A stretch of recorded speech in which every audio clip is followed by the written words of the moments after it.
Alors Toufik Béhar, bonjour. Bonjour. Vous êtes le directeur de la salle Comédie à La Rochelle Oui. depuis 9 ans maintenant. Oui, octobre 2011 exactement. Voilà, donc l'année prochaine on fêtera les 10 ans Tout à fait. de la salle, Ouais. comme il se doit d'ailleurs, on sera là. J'espère. Bien sûr. Alors, tout d'abord, moi je voulais savoir comment vous avez réagi lorsque vous avez appris que vous seriez contraint de fermer la comédie pour un temps indéterminé. Le 15 mars exactement, ça a été un choc de se dire, tiens, on est obligé de fermer, avec un point d'interrogation de savoir sur la date d'ouverture. Et ensuite, au fur et à mesure en fait des événements, on s'est dit, on va pas ouvrir pour demain. Donc ça a été en fait vraiment un traumatisme tout de suite immédiat. Donc de savoir ce qu'on allait faire avec et les comédiens et les contrats à venir, etc., etc. Donc ça a été vraiment un gros choc. Ouais. Alors depuis le début de cette fermeture, du confinement, ce sont combien de spectacles et représentations qui ont été annulés ou reportés? Alors, spectacle, depuis le 15 mars, il y en a eu jusqu'à ce jour. Aujourd'hui, on est le 29 avril. Il y en a eu 7 exactement, à raison à peu près de une représentation par soir, ce qui nous fait à peu près, 50 à peu près représentations qui ont été annulées. Ouais. Et à votre avis, est-ce que justement cela a impacté la chaîne de création artistique, cette situation? Forcément, puisqu'il devait y avoir des spectacles au mois de mai, au mois de juin, donc avec des répétitions en fait au mois d'avril, au mois de mai, au mois de juin. Et vu la crise sanitaire en fait avec le confinement, les comédiens malheureusement ne pouvaient pas répéter, donc ce qui va décaler les spectacles à d'autres saisons. On ne sait pas quand on va pouvoir ouvrir ou quand on va pouvoir commencer à travailler au moins pour les répétitions, sans les gestes barrières, en tout cas pour les comédiens, parce que c'est très très difficile pour des comédiens de pouvoir avoir une scène tendre, de s'embrasser, de se tenir la main, etc. Donc avec ces gestes barrières, malheureusement, on ne pourra pas en fait créer ou répéter un spectacle convenablement. On sera obligé d'attendre en fait l'autorisation des autorités pour pouvoir en fait réattaquer le travail convenablement. Alors quel impact économique ça a eu sur votre activité, sur votre secteur d'activité? Une grosse impact parce que nous ne sommes pas subventionnés, nous sommes un théâtre privé, mais vraiment privé, fonds propres à 100%. Donc ça a été assez difficile de prévoir un plan de trésorerie, puisque nous avons une petite trésorerie, mais malheureusement qui ne va pas tenir très très longtemps. Et on ne sait pas jusqu'à quand, surtout, il va falloir tenir. Donc quand on a une date butoir, si on se dit juillet, août, septembre, octobre, on peut commencer à préparer en fait des plans de financement. Mais là, pour l'instant, c'est un gros point d'interrogation, donc on ne fait que repousser. Et c'est assez difficile d'avoir une trésorerie ou une perspective financière à venir sur le mode de fonctionnement en tout cas de notre théâtre et de la structure avec les intermittents et les compagnies. Et à votre avis, sur combien de temps vont se mesurer les conséquences économiques liées à cette crise sanitaire? Est-ce qu'il y aura un après qui va perdurer? Forcément, parce que toute la perte qu'on engendre en ce moment jusqu'à la prochaine ouverture, après avec bien sûr le point d'interrogation si les gens vont continuer à fréquenter les salles. Et j'allais dire oui, parce qu'on a beaucoup de spectateurs qui nous disent on a hâte de venir, de rire ensemble, etc. Je dis oui, d'accord, mais il faut voir dans quelles conditions. Est-ce que vous serez masqués? Est-ce que les comédiens également seront masqués? Est-ce qu'ils seront à une distance de 1 mètre pour pouvoir jouer des scènes, etc. De ne pas pouvoir se rapprocher. Donc ça risque d'être assez difficile. Et pour l'instant, on ne sait pas en fait jusqu'à quand. On table approximativement une ouverture en septembre. Après, on va voir comment ça va se passer après le déconfinement du 11, si ça va repartir à la hausse, pas à la hausse, si on va devoir en fait pousser l'échéance.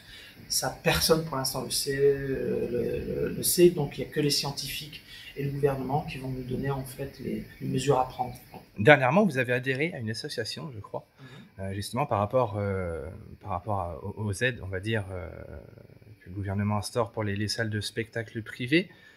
Vous pouvez m'en parler justement de cette association? Dites-moi ce qu'il en résulte. Alors, pour connaître un peu le paysage, il y a des théâtres qui sont subventionnés, donc qui sont gérés avec une subvention de l'État, de la région, d'une collectivité. Et il y a les théâtres privés. Les théâtres privés fonctionnent, comme on le dit, 100% privés, donc ils ne demandent aucune aide. En revanche, les théâtres privés doivent cotiser en fait à une taxe parafiscale qui est de 3,5% sur l'ensemble des recettes. Et cette taxe est reversée à, à une association, l'ASTP, l'association du soutien du théâtre privé. Et cette association ne reverse pas en fait cette part de subvention à tous les théâtres privés. Cette subvention est réservée uniquement pour les théâtres parisiens privés, et qui sont moins nombreux que le théâtre en fait en région. Donc on a remonté en fait l'information au gouvernement en disant écoutez, on existe via cette association. Et le gouvernement nous dit mais vous, théâtre de région, vous êtes même pas une dizaine. On leur a dit mais non, on est un peu plus de 100 salles de spectacle en fait partout, que ce soit Bordeaux, Nantes, La Rochelle, Marseille, Lyon, etc. Donc on existe. On génère à peu près 50 millions d'euros. On cotise en fait à ces taxes et nous revient zéro. Et en ce moment, on en a besoin en fait de ce soutien.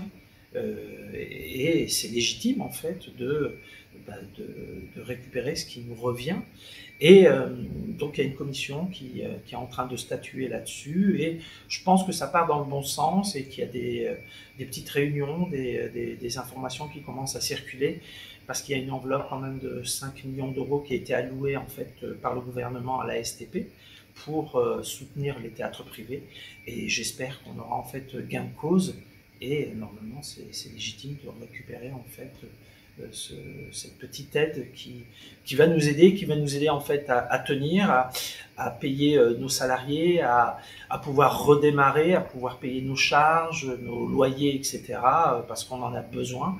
Et sans cette aide-là, sans le soutien en fait de cette association-là, malheureusement, on ne pourra que fermer, parce que c'est des salles qui font entre 50 et à peu près 300 places, donc ce sont des petites structures et qui font vivre quand même pas mal de permanents, un peu plus de 500 permanents en fait sur tout le territoire national, un peu plus de 20 000 comédiens en fait qui travaillent en fait dans ces théâtres, aussi bien à Paris qu'à Lyon, à Marseille, à La Rochelle.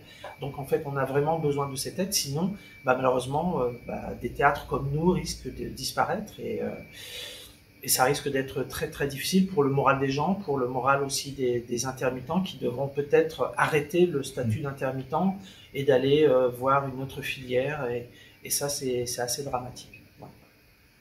Qu'est-ce que je peux vous souhaiter, Toufik, pour la suite? De la santé, surtout ça.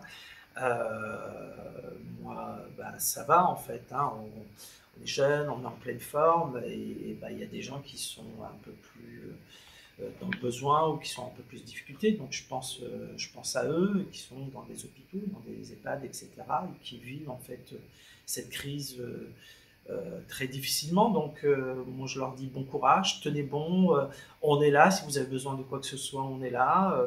Le personnel soignant est là, on leur dit encore bravo, et il faut continuer.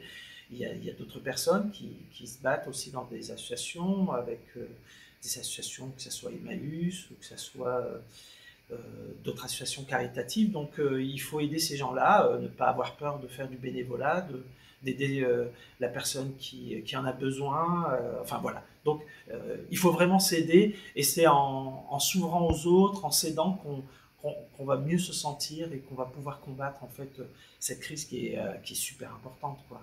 Et on n'a jamais vécu ça, donc c'est peut-être le moyen de montrer qu'on peut surmonter ça, quoi. Il ne faut pas baisser les bras, il faut réussir en fait à aller de l'avant et se battre.